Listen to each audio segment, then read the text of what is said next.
Welcome everyone to episode 45 of the Pickleball Effect podcast. I'm Braydon. And I am Kyle. All right, man. I want to first say thank you to everyone who used Kyle's slice code. Yes. He messaged me afterwards, the last episode. He's like, dude, people are using my code. You were so stoked. I was. It's the first time anybody's ever used my code for anything. It was awesome. You guys made Kyle feel special. You could feel good that you got a cool product and you made Kyle's life. And you bought me a melon. Yeah, this is a new melon. You went big on this one. You went Proton. This is cotton candy. Oh, it is kind of like a Proton color. That's funny. Don't say that. People are already calling me a Proton shill. Oh, are they? Yeah. How do you feel about that? I dislike it because I am not. Well, I mean, there's got to be some reason behind it. Maybe because I have conversations with Charles and I'm going to wait till everything irons out before I place my opinion. Yeah, I had another chat with him this week about the Newport thing. Nothing's been resolved yet. I need to follow up with him. But yeah, man, that was a good day for you. It was. And I'm happy for you. Before we jump into anything else, we got a couple of sponsors for the pod that I'm like really excited about. Absolutely. We've been thinking about finding sponsors for the podcast for a bit. We've talked a bunch about it. And for us, it was a priority to find somebody that we like honestly believed in. It was stuff we used, but we didn't want it to be a paddle company. Couldn't be a paddle company. Nope. Because we had to remain as unbiased as possible there. And a lot of the players are paddle companies. And so we had to kind of think outside the box, look for stuff out there. And, big thanks to you for finding these guys, getting the conversation started. And I'm really pumped about it. Like, I am too. This is going to be good. So there's two of them. We have C&D pickleball nets. C&D nets, the best nets in the game. They are legit. And then we have a drink sponsor. So this is No Apologies Nutrition. They just launched one. They only have one product now. They just launched it. It's called Picked, and it's an electrolyte energy drink. So let's just speak to the drink for a second, and then we'll jump into our other topics. Kyle, you are huge into supplements. I was at your house once and you showed me your closet. And it's literally just this massive wall. I think you have a pantry dedicated, like yes. Half of it is just supplements. That's true. Half of my, I have like a walk-in pantry and half of it is supplements. Yeah. It's a huge pantry. It's like a master bedroom closet. It's massive. But yeah, tell me your thoughts on this and why you're pumped on it. So I like it. Electrolytes, obviously we need them. It's using the pink Himalayan salt, which is pretty common with electrolytes nowadays. Then you got enough caffeine that it gives you that boost, but it's not crazy. It's 100 milligrams. I did notice when I took it before our 6 a.m. Friday thing, I had enough energy, but I wasn't like wired. So that was good.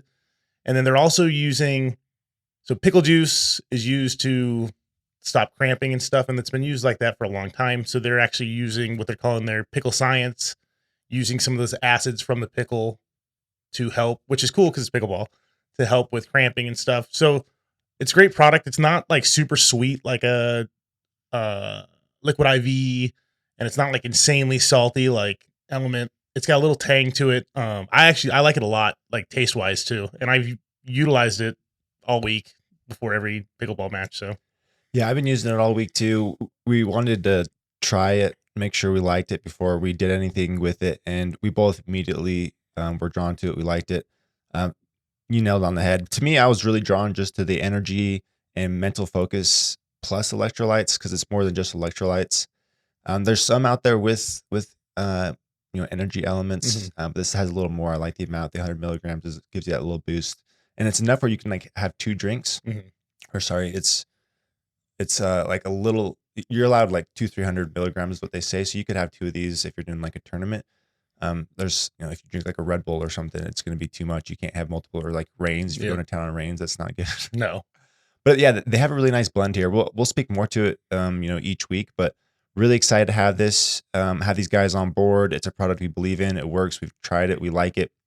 So, everyone should be drinking electrolytes when they're working out, especially, during the summer when you're sweating even more. And so go check these guys out. We'll put the link in the description. You can use the discount code PEPOD for a 50% discount. That code will also work for C&D nets for $100 off as well. PEPOD. PEPOD. And then, so the rest of this episode, we're gonna talk about our Widebody rumble results. That was a lot of fun. That was a lot of fun. It was hectic. It was hectic. It was hectic. Well, not the testing itself, just No. the day. Yeah, we picked probably the toughest day to do a test. Yeah, it was crazy. And then we have Kyle's corner, and if we have time, we have a couple other paddle babble things.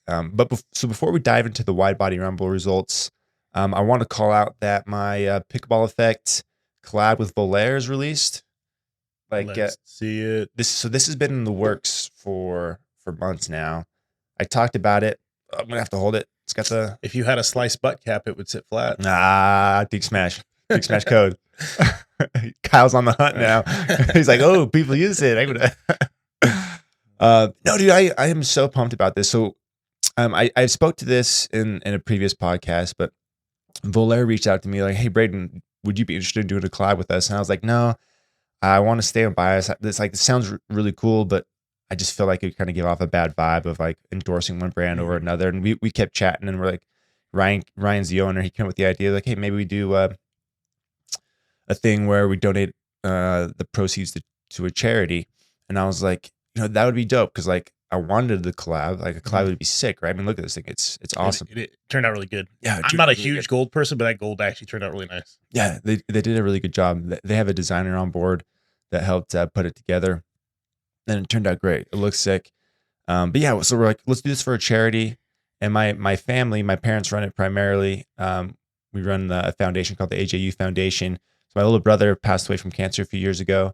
And during the last few years of his life, we started this foundation with him, partly just because he needed something to do. Mm-hmm.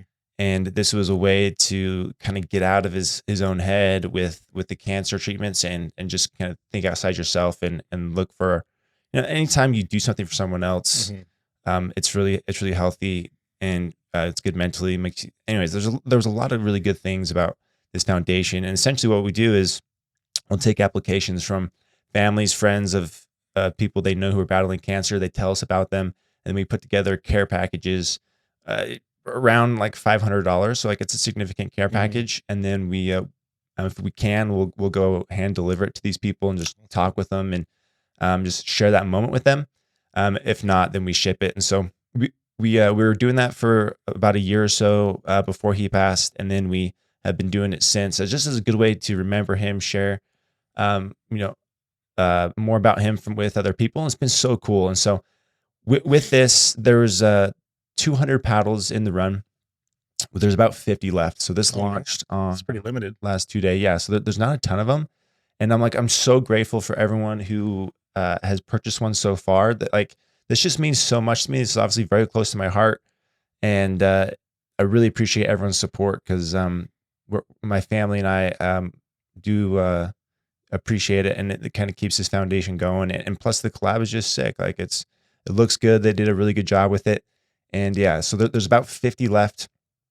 And so yeah, go pick one up. Yeah, I'll put a link to this, but we'll raise, once all 200 are sold, about $15,000. Oh wow, that's awesome. Yeah, isn't that sweet? Oh, that's really cool. Yeah, and like even like the packaging, when you go look on this online, like not only is the paddle dope, but like the box is sick. It comes with my tungsten tape.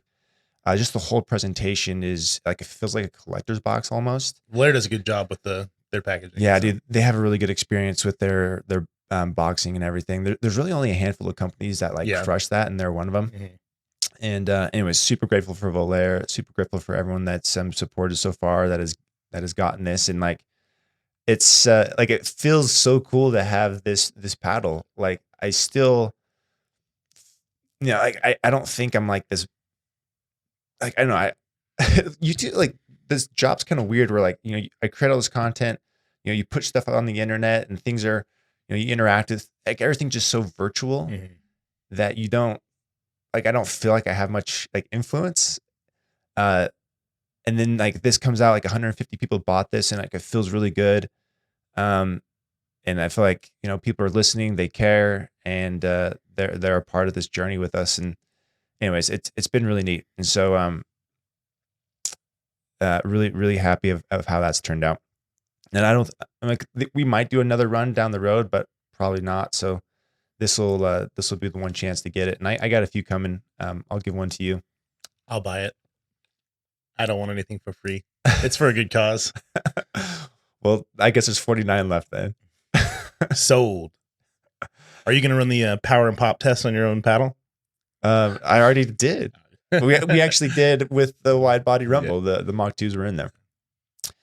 Before we jump to that, let's just talk about, kind of leading up to running the numbers. So we got together Friday morning. We've talked about this multiple times where we hang out, or not we hang out, like they do the member run event every Friday. Yep. And they like change up the event, which I think is sweet. Like it's fun doing something different every week. Jordan does a great job managing all that. And so this week was the mini tournament. So we got there 6 a.m. It was a round robin and then playoffs. You were playing the Shogun. You had it all sliced up. I've been playing the Monarchs, so I put it the all court one. My review for that comes out this week, shooting for Friday. But I've been impressed by that paddle. What we went 3-1 in the round, Robin? I think that's right. In the pool play, I think 3-1. I think we lost John and Carol again, dude. Yeah. They got our number. John and Krista got us again. Oh, Krista. Yeah, the Carols. The Carol's the last name. John and Krista. Yeah, dude, they have our number. I think we've played them 3 times now from these Friday things, and we're 1 and 2. We're 1 and 2. Yeah, we got like a little rivalry coming, building up with those guys. They got us figured out. We went to the playoffs, won the first round. Second round, we play a team that on paper is better than us. Yeah, they played center court at a PPA before. Yeah, hello. And we played a good game, dude. Yeah, we played you good. Honestly played so good that Friday, just the whole day. Like that first game, I got there like 5-10 minutes before you did. And I got some hits, and you're like, you're rumbling late. My kids were up until like 2 a.m. Is that what happened? Oh yeah, they were up till like 2 a.m. So I was running on no sleep, just picked, and I was like, I hope I play well. So yeah, because we're gonna have to talk about this. You walk in, you're looking all disgruntled. You hop on the court, get a couple things, and everyone's ready to go. So we start, and like you were lights out that first game. Like that was the best pickle I've ever seen you play. Came to play. It was, dude. It was awesome. Like your hands were insane, and then you had like that one drop. You were on the right side. You hit the left corner. Always. And that's my favorite drop. There was. You've never hit this before. I hit that with so much topspin. It had so much top. You like painted the corner. Yep. And like got a winner off a drop. It was so nasty. Like it was low. It was dippy. And they just looked at me like they were like, Kyle can't do that. Like, what did he just do? Topspin Pro. Topspin Pro. That shot was sick. And then we played great in that semifinal match. We did. That was a fun one too. They're both scrappy players. Yeah, they're both really good, both scrappy. Like if we played 10 games, they would beat us probably 8 of 10. Probably. But that day we won. And so we get to the finals. And we talked about it. We wanted that trophy to sit right here. It was gonna be, if we got that trophy, dude, it'd be sitting in front of Picked. I'm sorry, Picked, but it would have been in front of it. And we lost. We did. We were up at the turn, so it was 1-11, just win by 2, playing Ben and David, and it was like 6-3 at the turn or something. I think so, 6-3. Yeah. Then we might have even gotten an extra one. We were up like 7-3. And those boys came back. And then we lose 11-7. I know. Dude, I don't even know what happened. How did we lose? They played really good, and we did not play our best. Because we started off really good. We were making plays. We were going after them. Didn't close it out. Dude, closing is an art. Yeah. I have a hard time closing a lot of times. I've been up so many times. I don't even want to talk about, I played a regional once, and we were up 10-1. You did not lose that. And we lost. Kyle. At a regionals. All right, dude. We're gonna mixed doubles. We're gonna drill that. Yeah, I got a drill for that actually. What you do is, like, there's a little drill game, like beat games, whatever. What you do is you start 6-6 or 7-7. Then once you get to 10, if you lose, you go back down to 7. Oh, that's cool. And it's kind of a good way to train yourself of like, you got to go for it. Don't play too safe. Play your game, because that's exactly what I did. That's what happens, right? Like you back off a little bit. You're like, they're gonna make mistakes. It's like, no, you gotta stay on them. You gotta keep going. And that's a good way to try to replicate that in some way. Closing is an art. It definitely is. Anyways, that was fun. And then afterwards we did the the wide body rumble testing, but this was on the day. So National Junior Pickleball Tournament. yeah, It's big. it's huge. I think it's a regional. So it was at the Flying Pickle, 18 courts. The place is suited really well for events like this. They did such a good job when they were building this facility because they have 18 courts, but they could have put in like 20, 22 courts if they wanted. Absolutely. But they intentionally spaced it out, left rooms so you could have tents, you could have viewing, and I hope they get more events like this because it was really cool. There were so many kids. And they're good. So good. Yeah. Did you see Elise Jones' son? I didn't watch him play, but at least watch I had to shoot a video. He's so little. It was cool seeing all these like little kids play, like really little kids. Yeah, we hung out after and watched some of them play. I mean, I don't know how many people were signed up, but the place was packed. It was, I would say 16 of 18 courts was full of kids, it seemed like. Yeah, 100%. There definitely wasn't very many courts open for normal people. So we played from 6 to 8 that morning, and then we had a court booked from 8 to 9, and then it was booked the rest of the day. But it was like a 3-4 day event. Like it was a big deal. Yeah, they did like co-ed, singles, team event. It was super cool. It's cool to see the future of pickleball and how we're going to suck in comparison. Oh, 100%, dude. Like these kids, like you know when you watch someone play pickle, you're like, okay, that person, like you can tell if they've played more pickle than other sports because there's like certain motions and movements and shots that only pickleball has, right? Yeah. Like you have like some of those like deep, like low rolls or like just with drops, you can tell like the form is just like a little tweaked. Anyways, you can tell when someone's played pickleball for a long time, and like these kids, what was the age group again? You said? Oh man, It's like 10 to 18 or something. No, they were younger than that. I think there was kids that were like 8 or 6. Nah, maybe not 6. I think 8 might have been. There were some really young kids there. Yeah, and you can tell that they've like played. Yeah, they can actually they dink, and like not only can some of them dink, but they can hold their dinks, and then like you know what I'm saying? Like they can actually hesitate and make you like think about where they're gonna dink. Yeah, they're doing wild, and like their paddles are all like bigger than them. It's so funny. There's actually a lot of Gen 3s in that, which was they have this rule with this, I don't know, this not league, series that I guess a lot of kids will come in with like wooden or not wood, but like Walmart paddles that aren't approved, and so they don't follow the USAP paddle approval list. Got it. They just say any paddle is allowed, so they don't like turn anyone away. And so that's great for those paddles that aren't approved on the lower end. But now we have like these Gen 3s and these power paddles that have been delisted that a lot of the kids are using. Ripping ball. I didn't look at the podium. I wonder how many. I didn't see very many. I did see a fat boy on the singles podium. I thought that was pretty funny. Oh, was that Porter? Porter, yeah. Yeah, I wonder why he used the fat boy. That was funny. Well, no, then he used the TKO the next day. Yeah, for doubles. You think it'd be the other way around. Exactly. I was super confused, but whatever. That's cool. The fat boy was out there. And yeah, so we had that court for an hour while that tournament was going on. And we made it most of the way through, but we didn't finish all the paddles. So afterwards, we're like trying to figure out what to do. How do we finish these pop? Luckily, it was just pop that was left.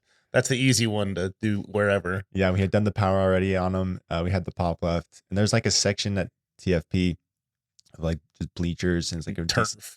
It's a decent sized space. And so I'm like sitting on the wall and you're like, what, 20 feet back or whatever. Exactly. Do you see that mom? There was like a mom just like looking at us like, what are these guys doing? Why are these guys just punching the ball into the little wall?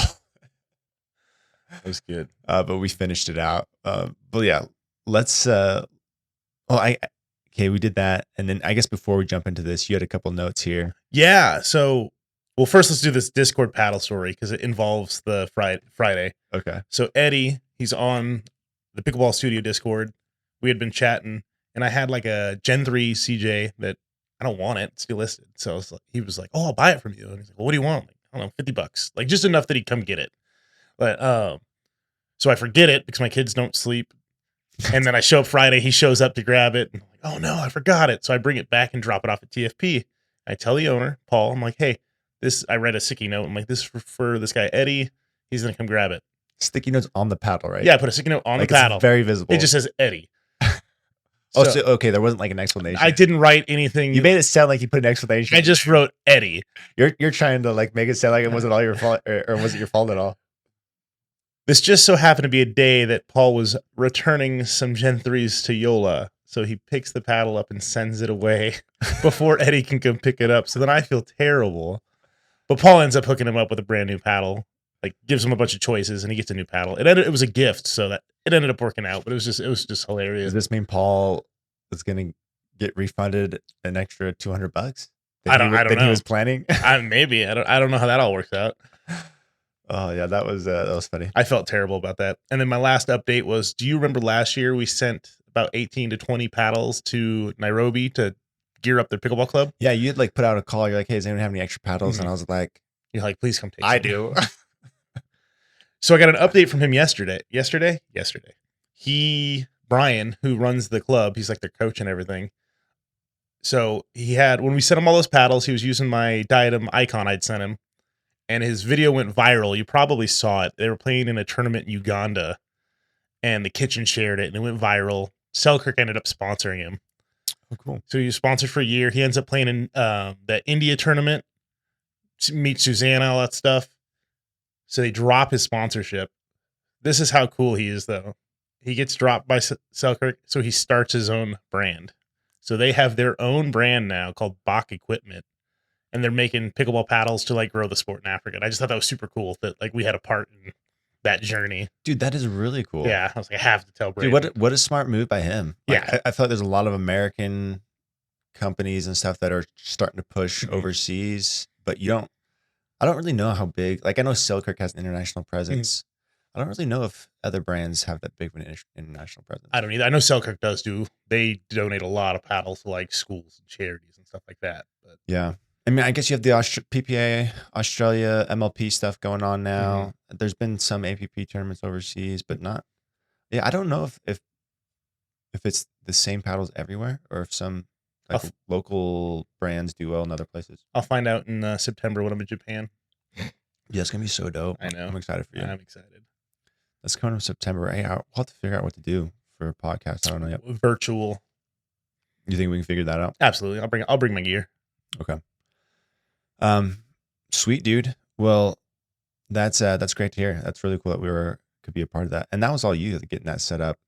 I just supplied a ton of paddles. I think you were surprised how many paddles I brought. Yeah, excited. Like I donated some new ones too, like from Diadem, and I think I came up with like 8 paddles total. And then you're like, here's 18 paddles. So like we sent like almost 30 paddles and some backpacks and all kinds of stuff just to gear up their whole club, which was cool. That was so cool.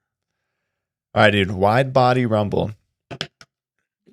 So we had 11. Oh my gosh, dude, you hear my voice cracking? First time. Ooh. All right, we're rolling. So we had 11 paddles. We did the power and pop test. We used the fancy radar gun to get these. We used Franklin X40s. So we both hit the same paddles. In the same order. And then got the numbers. So let's start with power, and then we'll talk about pop. So these were all wide body. We had some standards. So I categorize wide bodies as anything that's over 8 inches wide. And so most of these were over 8 inches, but not all of them. Some of them are 16 by 8, but we incorporated them anyways. They're pretty close. There's not a huge difference between them, but I feel like there's enough where you can categorize them differently. And so like if I say wide body, you know exactly what I'm talking about. If I say standard, you know exactly what I'm talking about. Okay, power. We both had this was kind of, so last time we kind of found like our results were pretty similar, slightly different orders, but like the top, middle, and bottom buckets were like the same paddles. Yep. That was pretty much the case again here. So at the top, we had the Monarch All Court. So that was number 1 for you. I had this is for power. And then I had the Engage EX 6.0 as a number 1. That's an older, I guess, paddle, but I wanted to bring it out and compare because I knew it was a little juicier. Man, the voice keeps getting caught. Then we both had the J3K up there. And then I had the ALW 12.7 up there, but you did not. So I've been doing some thinking so this was one of my lowest powered paddles. Yeah, and one of my higher. I think it's due to the handle. Like, I hate that handle so much. I think like maybe just my stroke mechanics don't equate to power delivery, and that's why it's trash. Whatever it was Because that paddle is powerful. I just can't hit it. It was number 10 on the list for you and number 2 for me. Like, that's the only one where I hit harder than you. Massive discrepancy. But the handle on that is short, and it's just really, really skinny. It is. I don't like it. And so it is different that way. And we played all these stock. None of these were modified. And so the ALW it's an interesting one in the fact that it's very light, but still very powerful and poppy. Like, it's a really unique combo that way. But yeah, so we had that one high. And then, so yeah, Monarch, J3K, ALWC for me, and then the Engage were kind of the top power or most powerful wide body ones. In the middle, we had Fat Boy Rhombus and this is the Rhombus R2, and then the Hurricane 14. And then at the bottom, we had the Mach 2 Forzas, both the 14, 16. And then the Hurricane 16 and the Apollo were kind of that bottom. The bunch. Bottom, yep. Yeah, you hitting these, what were your thoughts? The Monarch feels amazing. Like, I like the handle. It actually has good impact feel. Same with, I actually never hit that Engage before, and I surprisingly loved that Engage. Just like the impact feel? Yeah. And obviously the numbers were good too. I'm having a hard time. This water not going down right. I'm not actually drinking the Picked. I'm sorry, Picked. It's just some liquid here. Are you actually drinking it? I am. Jeez Louise. Stop dying. Okay. The Engage, yeah, it has a really pleasant feel. I've always felt like it was kind of a unique combo of like power without a harsh feel to it. Yeah, it felt softer, but the numbers were still huge. So I'm like, that's a paddle I play with. That's what I like, when it feels kind of soft, but the numbers are still there. Yeah. I've always been actually a really big fan of that paddle for that reason, because I think it's a unique, like, it's not thermoformed. It's just their black core, whatever, kind of brings out some power. But their handles are a little blockier and it's short. Like, for some people that's fine, but like, if that was like a 5.5-inch handle, like, I might be playing that paddle. Yeah, I agree. That one was really good. So the Monarch All Court, when I pulled it out of the box, it actually has a little stiffer feel. But after like a week of using it, it like softened up, but it still kept the good power. Your serves were unreal this week. I've been trying to go a little bigger, a little more top on those, and I was hitting really well. You were. I was making jokes if you hit the weight room or something. Your serves were way harder this week than they normally are. Yeah, they were pretty good. And then yesterday I played with the new gearbox when we played just like that little rec get together thing. I wasn't hitting the gearbox quite as hard as those the Monarchs for whatever reason. I don't know if gearbox is coming out with a new paddle that I'll be reviewing at the end of the month. I can't remember. I don't think I'm supposed to say anything yet, but there's people know. People, yeah. Somebody did an unboxing of it on Facebook. Oh, really? Yeah. Okay, so it's the Ultimate or what? The Ultimate, yeah. Gearbox Ultimate. The cat is out of the bag. Is that the saying? Yeah. Okay. Anyways, the Ultimate is the new gearbox paddle coming out. I won't say exactly what it is yet, but it's got some juice. But I wasn't quite ripping it as hard. I need to adjust it a little bit. But yeah, I was hitting those serves really good. And then Fat Boy Rhombus, Hurricane 14 in the middle. Any thoughts on those? Fat Boy, it's just by feel without me even looking at the numbers. Fat Boy was in the middle, and it felt like it was in the middle. Hurricane 14 is one of my favorite paddles right now. I play really well with it. What do you like about it? I think because it's kind of in the middle for both for me. I mean, it's a little higher on the pop, and then it's a little in the middle. Because I'm not always a fan of the highest numbers. And I think that's just because I can deliver enough power that I kind of like my paddle to back me off just a little bit. Because I don't want to have to shorten my, like, I like the speed that I'm swinging and stuff. I don't like to have to back it off to keep the ball in. Yeah, that makes sense. And the Hurricane, like, the 14 feels good. It does. It's soft for a 14, and I love it. Like, I have no idea what they did to make it feel softer, but I would not guess it's thermoformed, and I would not guess it's a 14 if I was just blindfolded and hitting it. No way. Yeah, they found some sort of magic. So that paddle, I think, is underrated a little bit. It definitely is. 14 on the Hurricane. That's Pickle. So yeah, that was the one I did the review of this week with that was cool. I liked your brand page. Yeah, I got a lot of positive feedback Mhm. about it. I think I'm gonna do a few more of those. It's kind of tricky with that format because you have to like kind of keep it fresh and up to date as the brand evolves and yeah. adds things. So it's more work for So you. it's more work. So I won't be able to maintain like a ton of those, Mhm. but I do think I want to have like a handful of them. Like the major players Yeah. or the innovators, kind of like. Yeah, like I'll probably do like a Selkirk and like a 6-0 one, especially like 6-0 and Selkirk with brands are a little more complicated Mhm. as far as like their catalog. And there's just a lot more paddles and it's a little more tricky to navigate them. I think the brand guides will really come into Help the handy there. consumer. Yeah. Yeah, that was a good one. And then at the bottom we had the Mach 2 Forzas and the Everybody's gonna be The mad about this. 16. The Apollo's down there too. yeah. Everybody in Discord is like, the pop is so high. Oh, we're looking at power. Your pop on the Well, I mean, power and pop. yeah, it was at the bottom for Yeah. both for us. That's what I'm saying.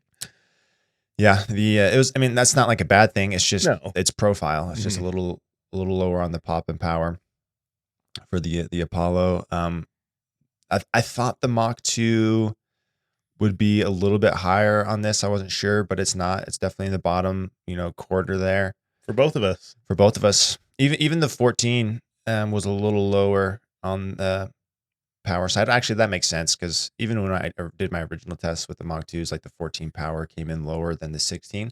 But for some reason on the Hurricanes, we both had more power with the 14 over the 16. And I think the Hurricane 14 has just a little more weight to it than the Mach 2 Forza 14. But yeah, that's I mean, just for perspective, for everyone, like none of these, other than maybe like the Anna Lee and the Anna Lee and the EX are kind of pushing like the all court power-ish range. Yeah, I guess we could be pulling out paddles. So this was the all court that was top one of the top. Yeah, let's pull out. We'll pull out the top 3. Yeah, pull out the top 3, and then the Anna Lee will not sit on the butt cap because it has like a nipple on the bottom. the nipple bug cap, dude. Yeah, we just have to hold it. And the shape on this, like you can see how short that handle is, and like the handle is just so skinny. Like it feels, it's tough. You'd have to build that up. Yeah. So these were basically both of our top 3. I also had the J3K in there, but the J3K is another, like it's kind of shaped like the Monarch, where it has that really long handle. But if you're looking for like a more power type wide body, these all play very forgivingly, right? Just kind of the nature of wide bodies. This is a great one if you like the longer handle, and then the EX is a great one if you want the shorter handle. So you kind of have 2 options there, which is nice depending on your preference. Like I like the longer handle just because it's more comfortable with my 2-handed stuff, but plus I just think I can kind of whip through it a little better. But the EX, if you do like the shorter handles, there's plenty of power and pop on that. But yeah, those are none of these. I wouldn't call any of these true power paddles except for maybe the ALW. So there's definitely more powerful stuff out there. It's just kind of the nature of these. Just to kind of keep that in perspective. This is just comparing wide bodies with each other, right? All right. Any other thoughts on the power side before we look at pop? No, everything. What I felt in my head is kind of how the numbers turned out anyway. So yeah, this one was like more. I wasn't super surprised. Yeah, there really wasn't any surprises. Like with the Kevlar one we did, like I didn't really know what to expect going to that, and this one I had an idea of like what would come through, and like it was pretty chalk. But on the pop side, the ALW 12.7 just smoked. It is so poppy, dude. Yeah, both of us number one. The first punch volley I hit, I was like, whoa, like that's a poppy paddle. Yeah, you like feel it immediately. Yeah. And that thing, yeah, and it's again like it's like 7 point, it's like under 7.5. And so it really has that. It's light. It's like the handle, like if you have smaller hands, like I see if you're a female, you have you might really like that smaller grip, but if you have bigger hands, like that's an issue. Yeah. And so I wish they had 2 grip. Oh, maybe I don't think they have like an adult size. I guess it never was family size. But that one really is a unique paddle. And then pop on the EX was huge too. It was. And I knew that going in that it was gonna be bigger. I wasn't sure if it was gonna be bigger than the ALW, and it's not. But those two were both very big on the pop side. And then you had the Hurricane 14 just under those two, and I had the Hurricane 14 towards the bottom. That was kind of one of the discrepancies. Our power stuff lined up pretty well. Our pop was a little different. And I actually thought about that, and I was wondering maybe like with at least the Hurricane 14, like I play with that pretty regularly. So am I just more comfortable with it? Because I'm sure that does play a factor. Because I think that's why my power is so low on the Annalise, because I'm not comfortable with it. Maybe, yeah, it could be. And the Annalise also could be like a weight balancing because it is so light, and you always played heavy paddles. That's true too. Just throws off your rhythm. I didn't even think about that. My timing could be way off because I play with a 9.5, and you just said that's 7.6. You hit that thing so bad. When you're I know there was like people watching us do the test too. Like these people were like, "Who is this guy?" And then the Fat Boy was up there for both of us on the pop side. It was kind of just under that like main group, which is where it was on the power side too. Like the Fat Boy is kind of a nice combo of like, okay, you want a little bit more than like a Mach 2, but you don't want to go. You don't want to go Azul, like Azul. Yeah. So it's kind of a nice transition. Like it's like the control paddle. It's kind of flirting all court. And then you have like the EX and the Monarch all court that like are legitimately all court paddles. Yeah. So it's kind of like a transition, which is kind of nice. It does have the little shorter handle. So if you do two-handed stuff, it's a little tighter. It is a little tighter. But if you don't, that's a great option. The Rhombus R2, we didn't really talk about that on the power, but it's another kind of middle ground one. It is. I like it. And that's another pleasant paddle to swing. Yeah, really, really nice feel to it. The Fat Boy's a little stiffer. Not like over the top stiff, but it is a little stiff, a little more feedback than some of these other ones. And then at the bottom, this is kind of the same ones. You had the Apollo, the M2F16. You actually had the Monarch all court towards the bottom. And mine was kind of in the middle. So you had the ALW and the EX had like big power, big pop, whereas the Monarch kind of had higher power, a little bit lower pop.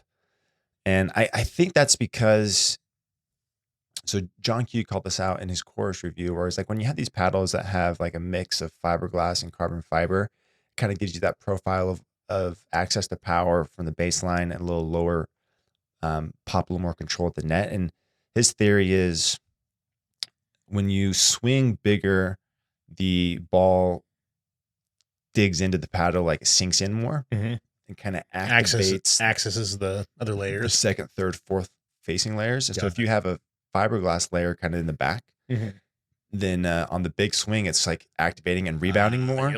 Then on the shorter stuff where it's not bending in as much, the carbon fiber is kind of in control there. Got it. That makes sense. And I like that theory. It makes sense. And then when you watch Chris's, like you saw his slow-mo videos, like the ball sinks into the face. Balls don't compress. Yeah. The ball compresses, the face compresses way more than I ever thought they did. It was awesome. And so, yeah, it was super cool. And so it's that theory like resonates, like it makes sense, right? And so the Monarch has a carbon fiber, fiberglass, and then carbon fiber. And so the chorus that he reviewed had carbon fiber, fiberglass. Okay. So it's a little different order. And I wonder, and it was even, I think, if I remember correctly from his review, it was very polar opposites of like power and pop ratio, whereas this one was like good power, medium pop. It didn't like drop as much, and which I think kind of makes sense to like the layering, right? Yeah.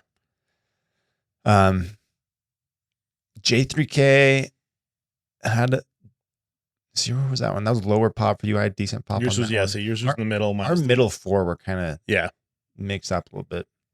All right. But I mean, these are, if you look at the numbers, they're, even though they're low, like the numbers are super close. Like pop, the numbers are like 33.6 versus 33.5.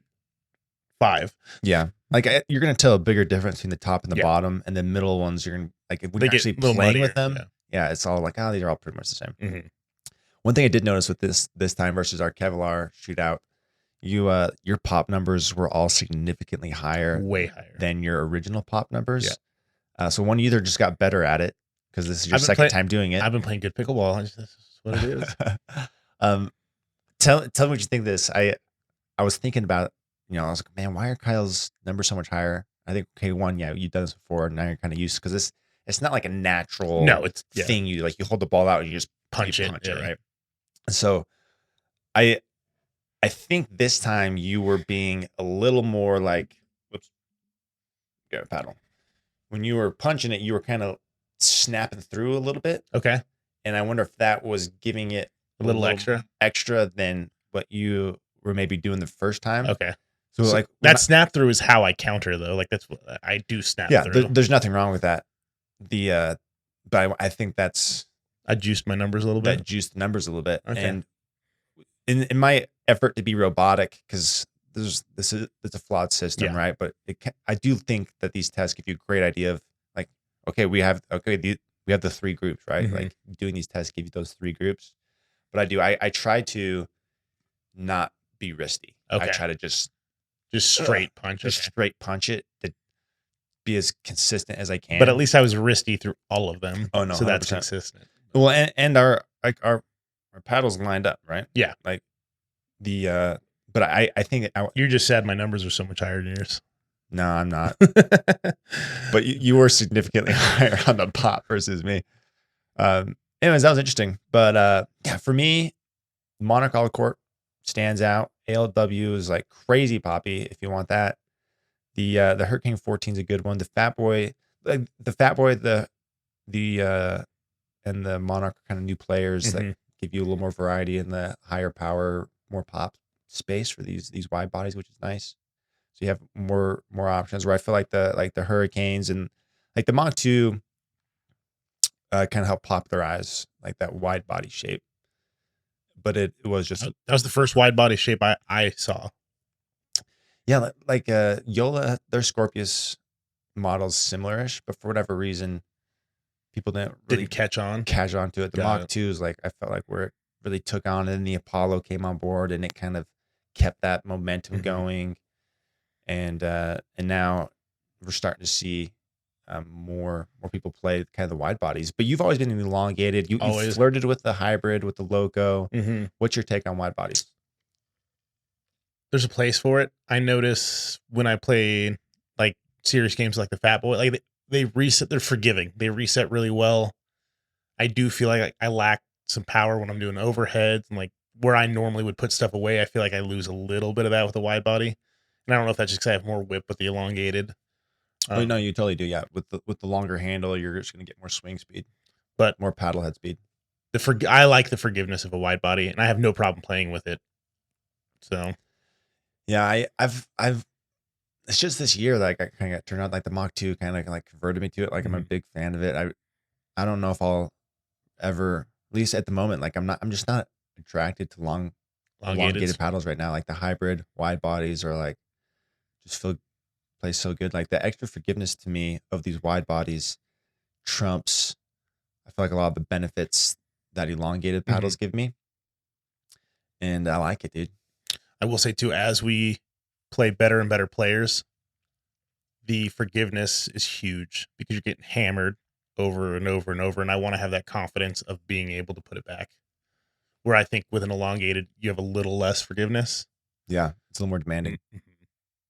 Like Ben Johns, he's always played elongated. Yeah, but he's Ben Johns. I mean, but like elongated is much more popular in the pro scene, and I think that filtered into amateurs for sure for a long time. Like this is the first year where like wide bodies have finally gotten more attention, partly because I think thermoforming and other stuff has kind of brought these paddles to life a little bit. Like normally they just were pure control and you don't really have any other options. Now you have some of these new options that give you a little more power. You have longer handles. Like there's just more options. There used to just be only like whenever a new brand comes on board and they only launch with one paddle, it's always yeah.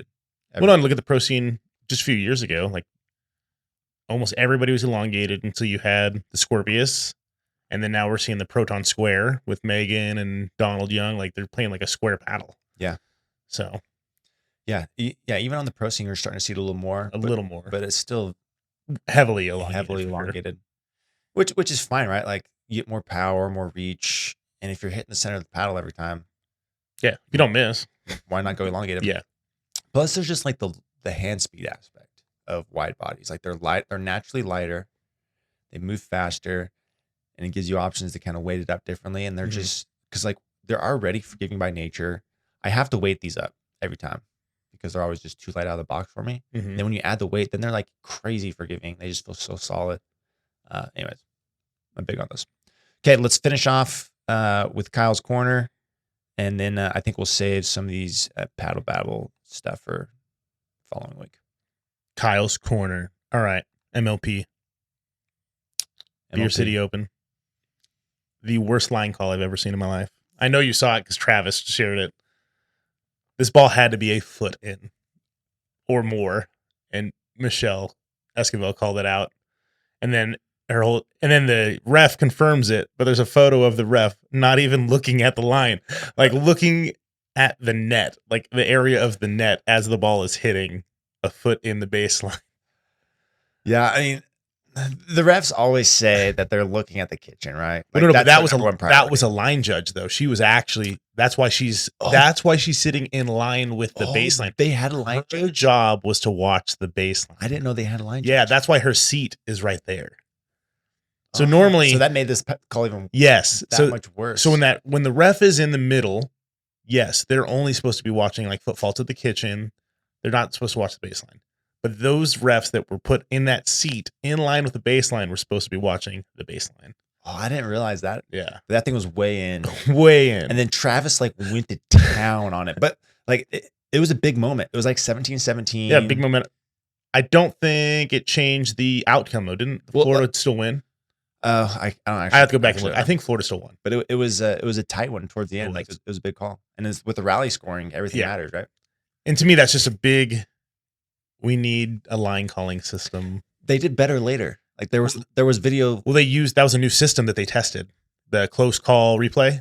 Connor just posted about it that they're going to talk about utilizing it for PPA and MLP. But that was like a test. What do you know? Okay, can you tell me more about it? I didn't realize. It's just a better system for replays and way better.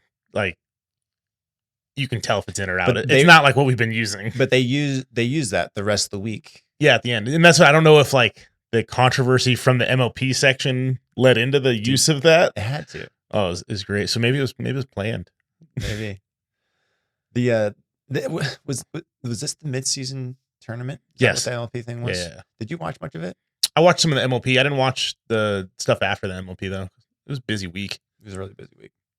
Yeah, I went to go tune into the finals Sunday, and it was on ESPN too, so I couldn't watch it. I don't want to talk about it online, but I do have a way for you to still watch it. Okay. I'll send you a link. I had bought a ESPN like Plus subscription to watch Wimbledon. I steal Stu's login for that one. For ESPN Plus? Yeah, he's like, oh, I see you're watching Pickleball.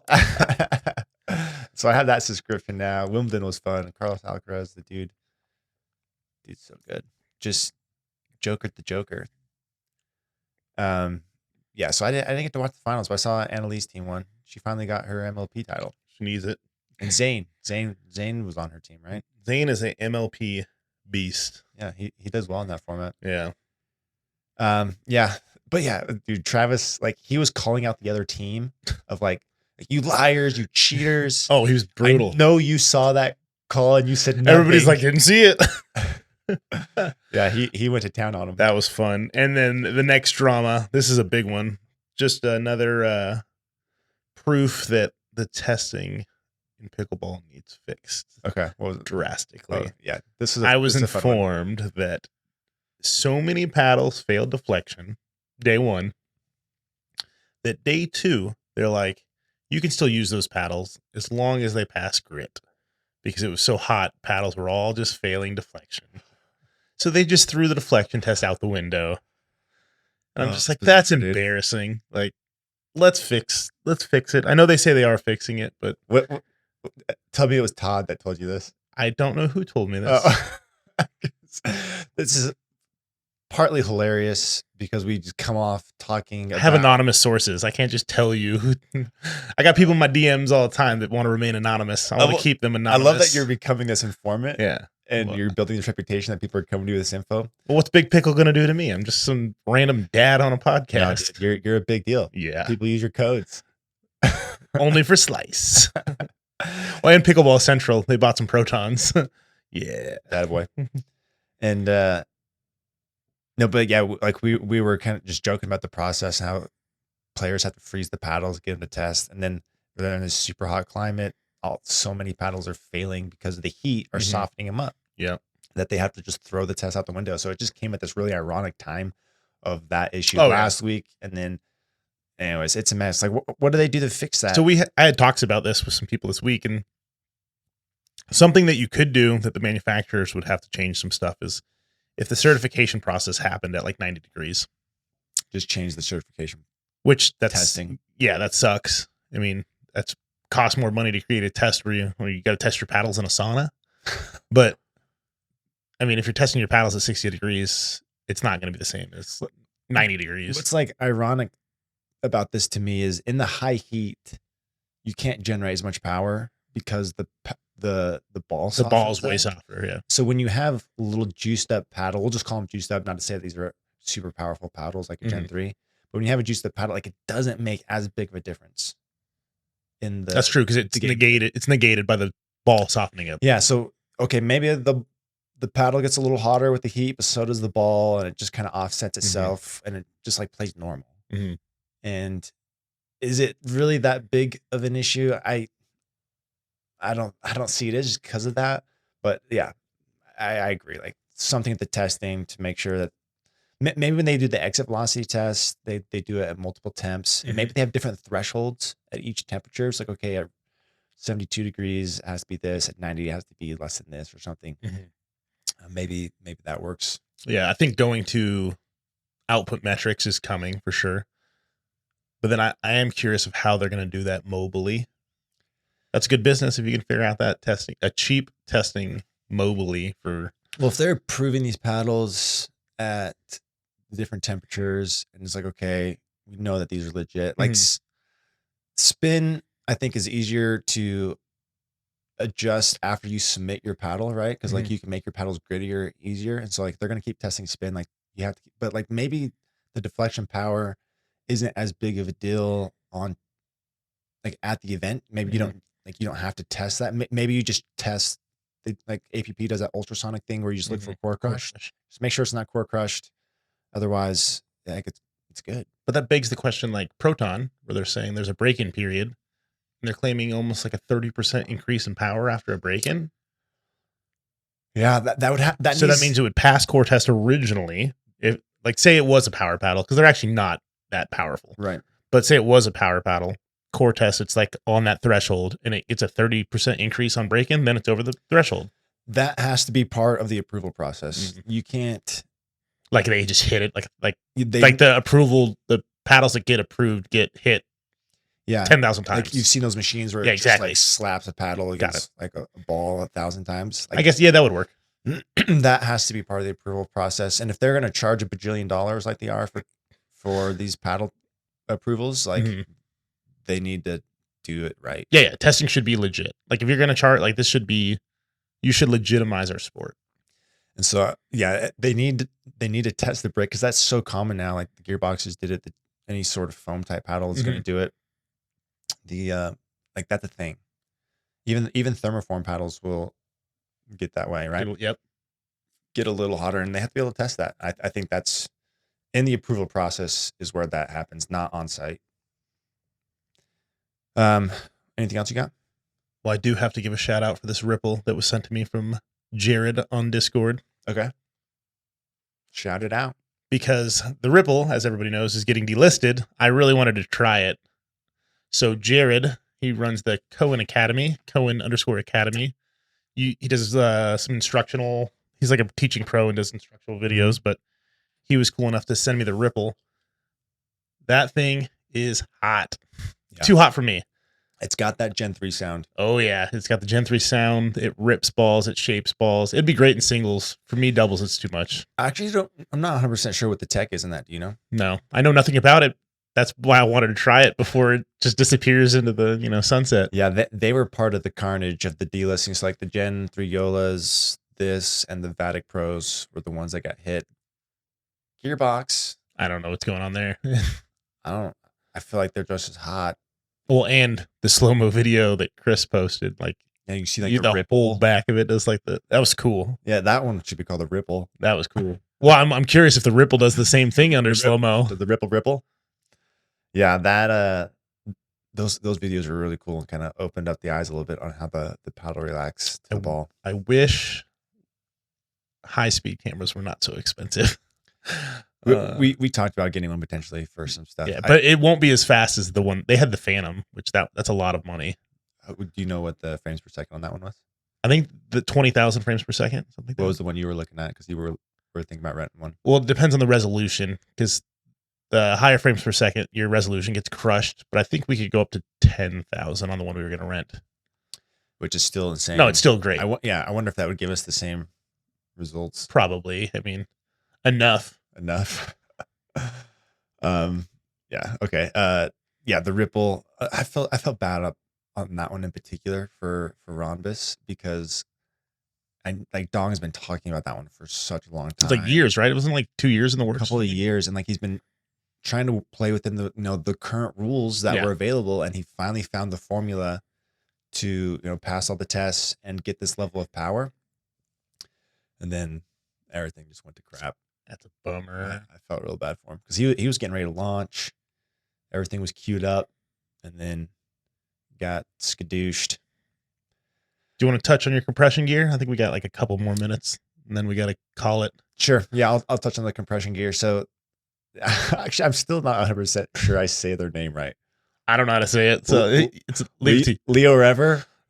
Okay, so I've joked about this brand in the past. Well, they make the ref looking jerseys. Right. They have the ref. It's like it's like a Raiders ref jersey. Yeah, like they've been the butt end of a lot of jokes.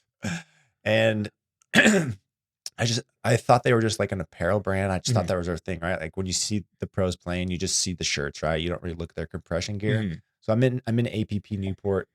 Brian at Building Pickleball, and he's like, dude, you got to come. He's like, I've been trying out Leo Rever's stuff. I'm like, all right. He's like, let me introduce you. I was like, okay, cool, whatever. So he goes and introduces me. They have a tent there. The owner, his name's Jonathan. And so he starts telling me about their brand. And he's like, we're not an apparel brand. We're a compression brand. I made the shirts just so people could see my logo when people are using my stuff, because they sponsor a bunch of pros and a lot of, like Andre freaking loves their compression stuff. Susanna uses their leggings. She loves them. Anyways, they have a bunch of pros that use them, and they're tights. So he starts telling me about them, and I was like, okay, I'm actually really interested. So his thing is, compression gear isn't necessarily something new. Like, this is a thing when you wear compression gear, whether it's tights or arm sleeves, it's supposed to keep the muscles a little looser, a little more pliable. It keeps the blood flow pumping so they don't get tight. My legs in particular, after a couple of hours, start to get pretty tight, and it's like getting low, like it's harder. I don't know if do you experience that kind of thing? A little bit. And so he gave me some of their ankle tights. I've worn them a few times now, and I do think they make a difference. They keep the legs a little looser, a little more pliable, and I think compression gear is like the real deal. And I've been like a fan of them now. Nice. Not necessarily for the shirts, but I think their tights are legit. Did he give you a ref shirt? No. Oh, I was like, I don't want your shirt. You're like, no offense. I only want your compression gear. But the compression gear is legit, and like I've worn like tights from like Nike and stuff that I bought at Dick's, and that stuff's just a little thinner. It doesn't hold its shape well. Never did anything for me. But this stuff is, you can tell the material is a little thicker. It's more quality. He calls it balanced compression. So kind of the magic sauce is they have multiple sizes for the arm sleeves, for the legs, to get the right compression amount of compression when you're using it. And so I'm a size medium. I'm happy I wasn't just a small. Like, I felt good about that. But no, dude, like, I think the stuff's legit. I think people should look into them. Like, the stuff holds its shape, and I think it works. And so I like their tights, and they also have arm sleeves, because I've been dealing with a little bit of tennis elbow, and it's been helping. So I had like this big bulky like thing I got from Walmart that I was wearing before. Okay, it was like restricting and annoying, but these arm sleeves are like legit. They look good. They look cool, and it helped, and it's much more like maneuver. Like, you can move your arm. Got it.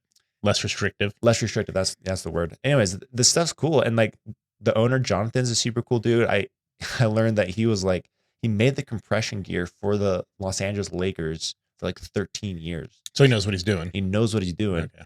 And then after he did, worked for them for forever, he that's when he started this brand, this compression gear, and it's definitely a premium. Like this stuff's expensive, but it's super legit. So I ended up making like an affiliate code with them. Oh, nice. And I'm gonna promote them because I think they're cool. Anyways, that's my Leo Rever spiel. Nice, very nice. All right, bro. So next week, I'm out of town. We'll have to figure out a way to record. Maybe record remote. We need a remote. But the following week is MLP Salt Lake. Really excited about that. So let's shoot down there. If there's any pros that watch this that want to be on the podcast, hit us up. Yeah, I would be fun to do a pros versus Joe's game. I tried to get the podcast versus podcast game. They won't respond to me. So pros versus Joe's, that we can probably make that happen. So. It'd be fun to do something like that while we're there if we can. So bring your camera. Yeah, we'll bring all our gear. It'll be fun. But yeah, looking forward to that. And we're not playing, like we're just hanging out. Yeah. I mean, I'm sure we'll play some pickleball, but we're there to watch and take photos and video. Right. And so like this will like all the PPAs and stuff I've been to, like I'm playing and watching. Mm-hmm. This will be like the first time I've gone like just 100% to watch and You're enjoy. Like a legit spectator. Just a spectator. Yeah. And so it'll be fun. It'll be cool that way. I want to heckle some pros in the crowd. Maybe get some technical warnings. We'll be heckling. They're like, shh. There's not enough heckling in pickleball. No. Well, MLP, there's a little bit. Is there a little bit? Yeah. Okay. We're gonna pick a side every game. Yeah. Dallas Flash always. And we're just gonna heckle people. Yeah. I love my heckle game is way better than my actual pickleball game. And I always get weird looks. People are like, you were chirping pretty well this week. Yeah, chirping keeps me loose. Yeah, I love it. It's fun. And like people, if they know me, they're like, it's whatever. Yeah. But if you don't, they're like, who is this guy? I love it. So come say hi to us at MLP SLC. Yep. All right, dude. Thanks everyone for tuning in. We'll see you next week. Later.